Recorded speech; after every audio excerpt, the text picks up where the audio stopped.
Olá, gente, bom dia, né? Boa tarde, boa noite, dependendo do horário que vocês estejam, né, me assistindo, né? Vamos aqui fazer um videozinho comentando duas questões, certo? Então, que questões são essas, Heriberto? São as questões de número 15 e 16 da apostila, tá certo? E aí, é um videozinho comentando as duas questões, mas com conteúdo, tá certo? Então, vamos procurar ser o mais rápido possível, tá certo?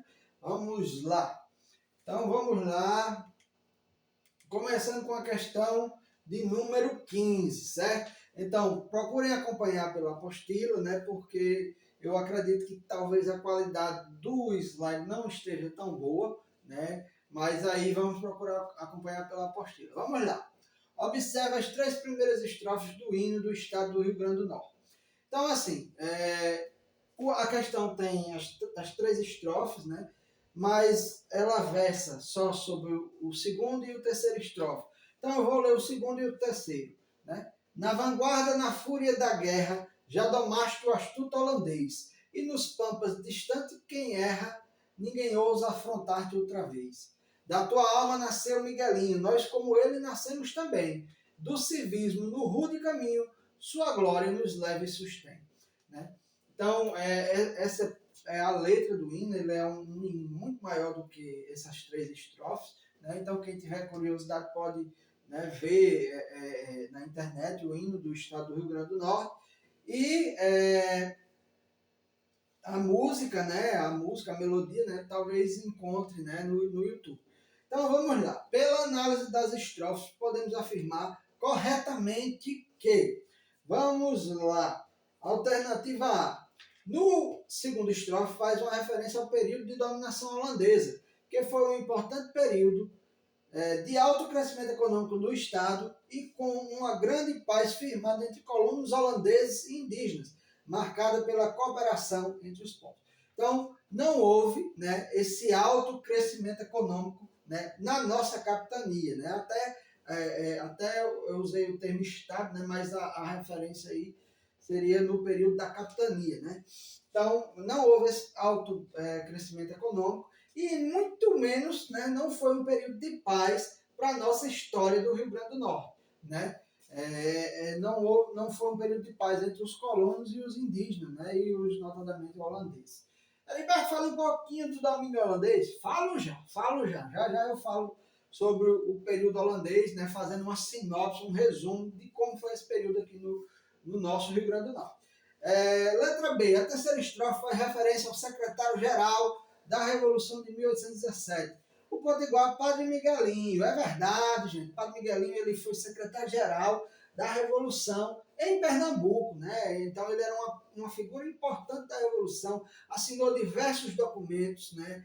Que inclusive o comprometeram, né? Então Padre Miguelinho ele foi fuzilado, né? Na verdade arcabuzado, porque ele foi morto por um pilotão com arcabuzes, né, que eram armas que usavam pólvora negra, né, como se fossem bate-buchas. Quem é do sertão conhece bate-bucha. Então, Padre Miguelinho foi arcabuzado, né, por um pilotão, né, com arcabuzes, né, tendo sido somente este o papel do Rio Grande do Norte no processo revolucionário. Não, gente. Beleza, Padre Miguelinho vamos dizer assim, é um dos nossos heróis, né? Mas assim, o Rio Grande do Norte ele teve uma participação muito maior na Revolução de 1817. Né? Foi uma revolução, né, que teve uma grande presença no nosso interior, inclusive, no interior do nosso estado. Então a B está incorreta por isso. Né? D. O terceiro estrofe faz referência ao secretário-geral da Revolução de 1817 Potiguar, Padre Miguelinho, não tendo sido somente ele responsável pela Revolução na então província, pois houve um breve governo de André de Albuquerque Maranhão somente.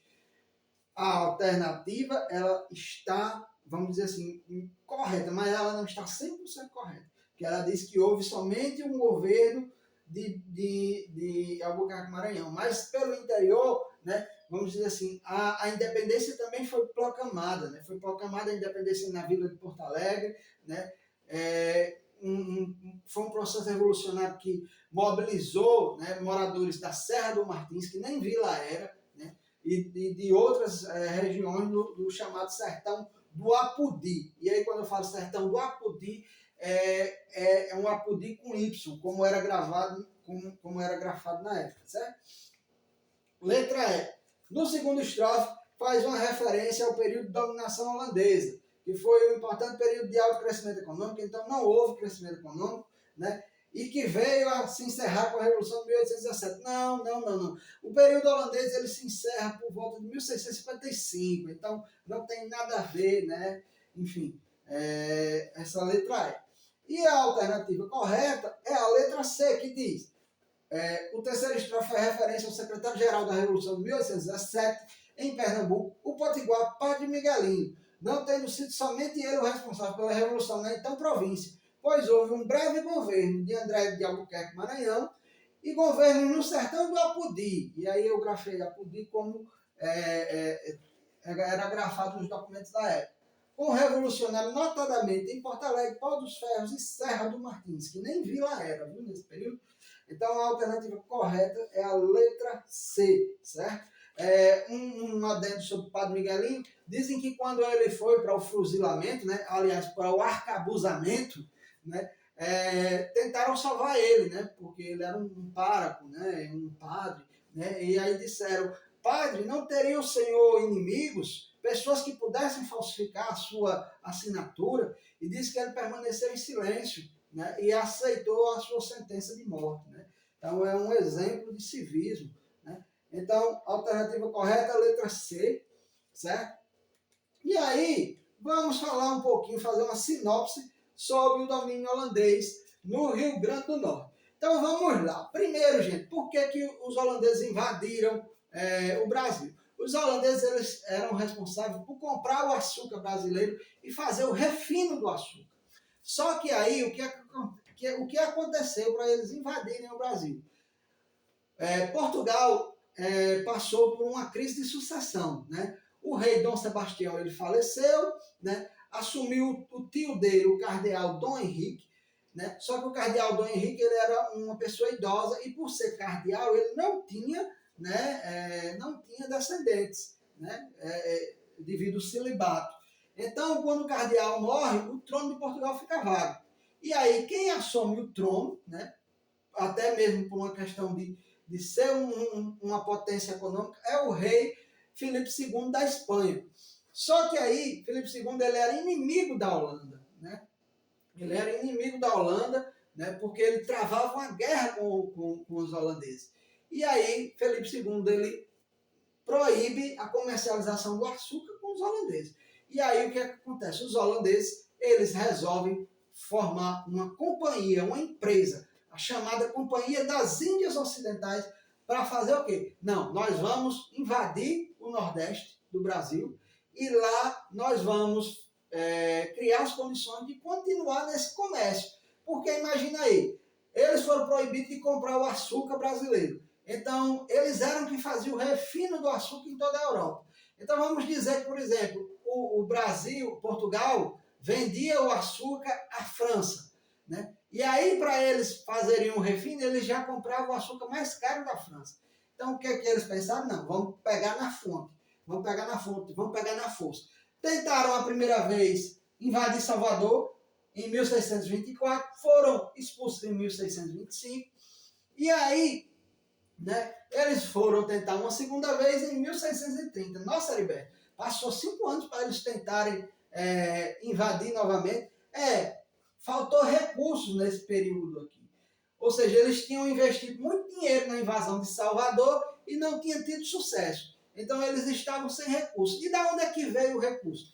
A companhia tinha vários navios que ficavam, né, pelo Atlântico Sul, pelo Mar do Caribe, e em uma dessas, né, viagens, um dos navios da companhia acabou interceptando um galeão espanhol. Gente, um galeão é um navio muito grande, muito grande. A gente fala nas caravelas portuguesas, né? O galeão é muito maior, cerca de, eu não vou, mas talvez 3 a 4 vezes maior do que uma caravela.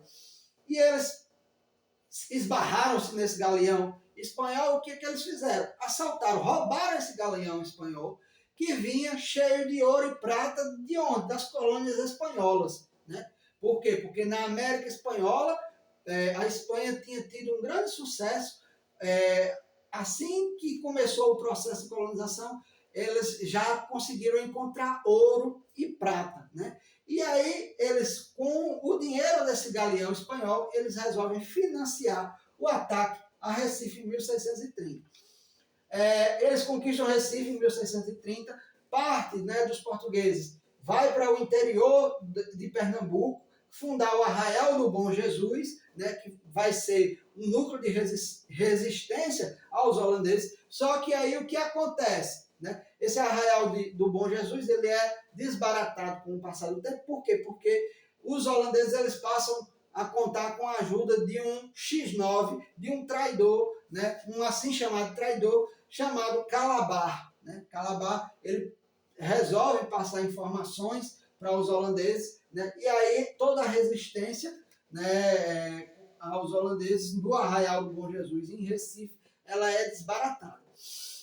Aí o que acontece? Eles conquistam Recife em 1630, resolvem conquistar o Rio Grande do Norte em 1633, né? E por que eles querem conquistar o Rio Grande do Norte? Se aqui só tínhamos os engenhos de Cunhaú e basicamente os engenhos de Cunhaú. Eles resolvem conquistar o Rio Grande do Norte porque o Rio Grande do Norte ele tinha muito gado bovino, né? E esse gado ele servia para abastecer Recife, ou seja, abastecer a companhia, né? As tropas, né? E até a população de Recife, né? Então eles fazem uma aliança com os tapuias, né? Os tapuias, Taraírius, né?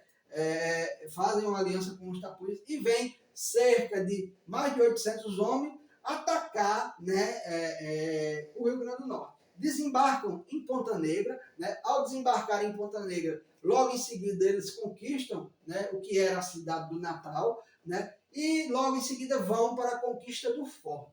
Nessa conquista do Forte, eles têm um pouco de dificuldade, porque a Fortaleza dos Reis Magos ela era uma fortaleza, né? Quem vai lá no Forte vê o quanto é uma estrutura resistente, né? Inclusive ao tempo, né? Só que aí estava bem guarnecido, com cerca de 90 homens. Só que aí o capitão do Forte ele é ferido, né? Pelo menos de Gouveia, se não me engano. E aí os outros suboficiais resolvem se render e entregar o forte, né, aos holandeses, né? Porque eles viram que provavelmente se eles continuassem eles iriam morrer, né, ou de fome ou de sede, porque eles estavam cercados tanto por indígenas, um grande número de indígenas, como um grande número de oficiais e soldados da Companhia das Índias Ocidentais, né? E aí ocorre a conquista do forte. O forte ele é entregue ao futuro tenente-coronel Joyce Gastman, né? Ele quem vai, vamos dizer assim, ser o comandante do forte. Mudam o nome do Forte dos Esmeraldas para Castelo de Keulen, né? Castelo Keulen, né? E aí, segundo os historiadores, como por exemplo o professor Coquinho, em seu livro História do Rio Grande do Norte, né, juntamente com a professora Marlene, ele diz que foi o período de completo abandono, violência e rapinagem, né? E foi um período que ficou marcado de 1633 a 1654, certo? Continuando sobre este nosso domínio holandês, gente, o que acontece? A gente tem, dentro do domínio holandês, um acontecimento que é o massacre de Cunhaú. Veja só, o massacre de Cunhaú, ele ocorreu num domingo, dia 16 de julho de 1645, né? E aí, segundo os estudiosos, né, foi um massacre feito pelos indígenas, liderados por Jacó Rabi, né? Jacó Rabi ele era um alemão. Peraí, Heriberto, a gente não estava no domínio holandês, o que é que esse homem estava fazendo aí, um alemão? Gente, vocês se lembrem que quem invadiu o Nordeste foi a Companhia das Índias Ocidentais, foi uma empresa. Não foi o país, foi uma empresa holandesa. E aí, essa empresa, o que ela fazia? Ela contratava mercenários. Então, Jacó Rabi, Rolux Barrot, né, que também era alemão, eram mercenários contratados pela Companhia das Índias, né? Então, Jacó Rabi, ele, se eu não me engano, ele era calvinista, né? E aí ele tinha uma liderança muito grande de mais de 500 indígenas, né? E aí, nesse período de 1645, os holandeses eles estavam temendo uma resistência portuguesa, né? E Jacó Rabi ele chega no sábado, no finalzinho da tarde, né? E diz que quer uma reunião com todos os presentes no domingo. Né? E normalmente nos domingos acontecia o quê? Acontecia a missa. Então, Câmara Cascudo, ele diz, a capelinha ficou repleta, os colonos, apesar do compromisso de 1634, que compromisso é esse? Compromisso de 1634, a companhia ela não queria, vamos dizer assim, a companhia queria lucrar. Então, o que é que vamos dizer assim, os holandeses da companhia disseram, não, vocês, vamos dizer assim, trabalhem, produzam o açúcar, no caso do Rio Grande do Norte era o gado, vocês produzam os seus gados, e aí tá tudo bem, vocês forneçam os gados para nós, podem viver sua vida, né? E esse era o compromisso de 1634. Mas só que aí os colonos não podiam ter armas, então não tinham direito de usar armas defensivas. Compareceram à missa, né, deixando à porta seus bastões e varapaus, né, fechados. Aí o padre André de Soveral, que era um padre jesuíta, que era lá de São Vicente, né, de São Vicente, São Paulo, inicia a missa. Quando ele inicia a missa, segundo os cronistas, Jacó Rabi dá um sinal e os indígenas eles entram na igreja e matam cerca de 70 pessoas, né? Segundo alguns cronistas. Segundo Nierhoff, que é um cronista da companhia, né, foram 36 mortos, né? Mas esse massacre, né, uma boa parte dos cronistas diz que foram 70 a 80 pessoas, certo? Nierhoff fala somente em 36 mortos. Isso foi em julho, né? A capitania ela ficou, vamos dizer assim, a população ficou com medo, né? E aí o que é que aconteceu? Uma parte, né, dos colonos portugueses eles fogem para Paraíba, né? Devido a toda essa questão, né, do medo, né, tanto de Jacó Rabi como dos indígenas que estavam sob seu comando.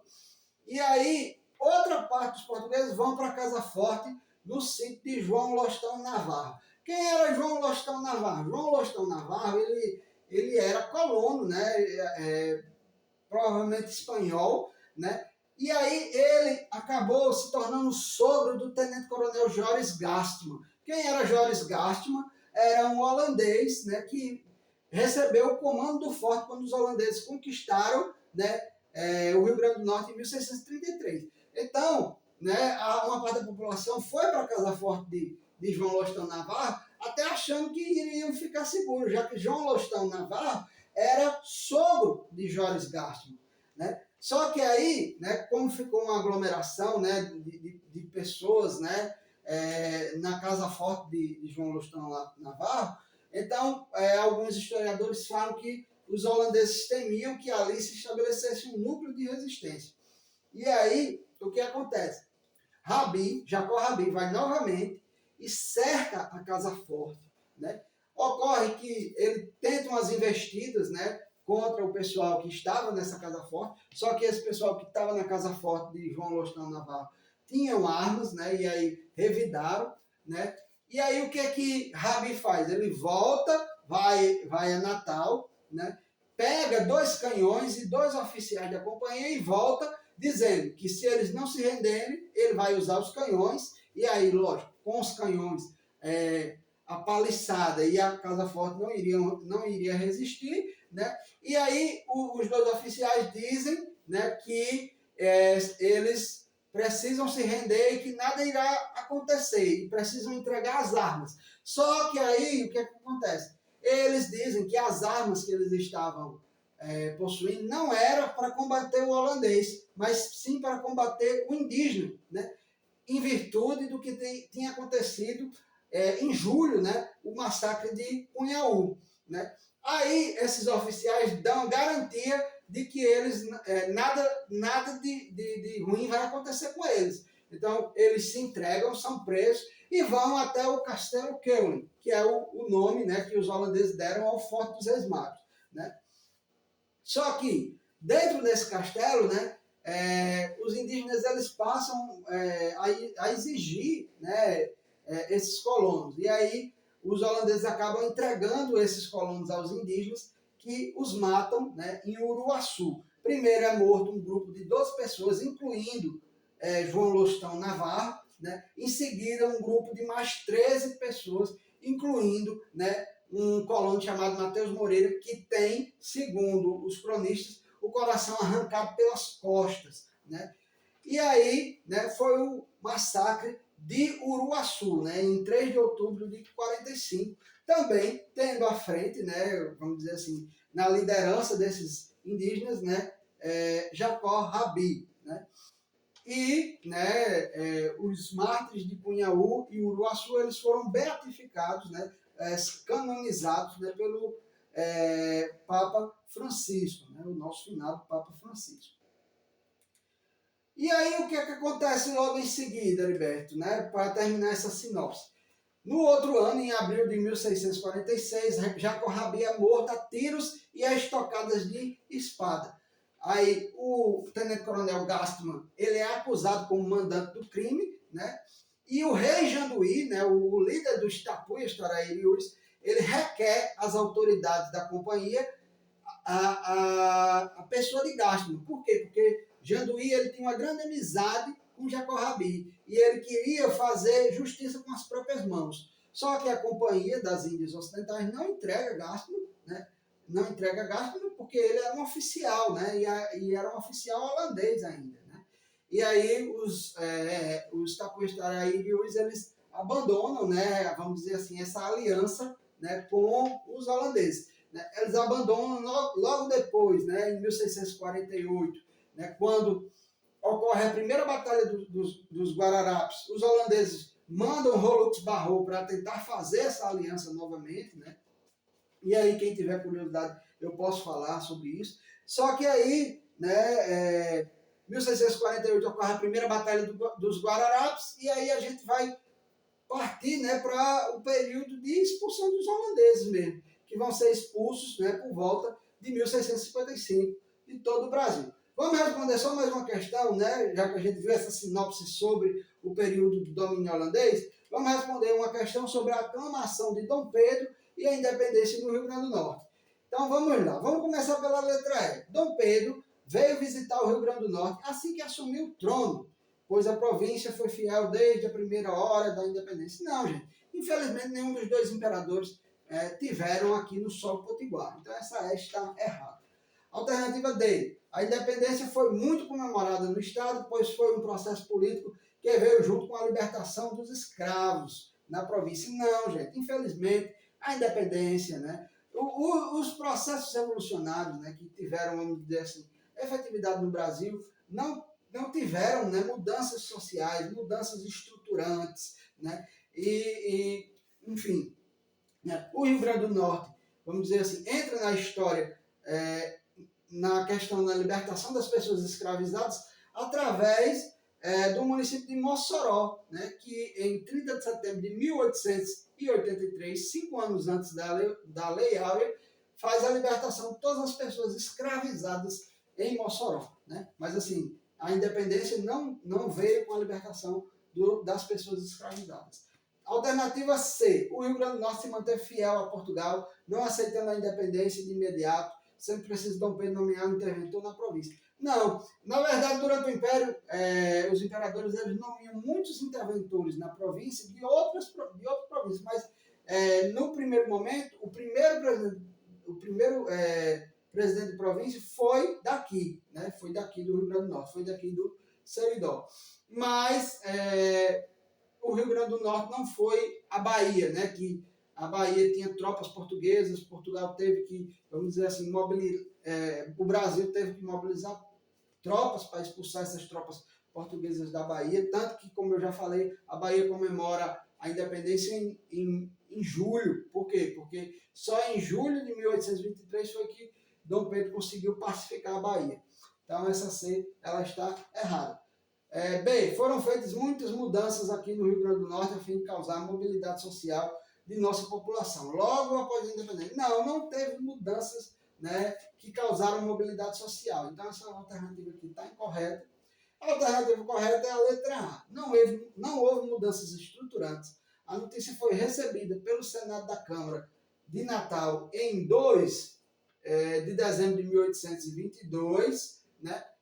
Em janeiro de 23 foram feitas as comemorações com os atos religiosos. Em maio de 24 assumiu o primeiro presidente da província, Tomás de Araújo Pereira, que era do Seridó. Foi um dos poucos, né, que era potiguar. Né? Então a alternativa correta dessa questão 16 da apostila é a letra A, certo?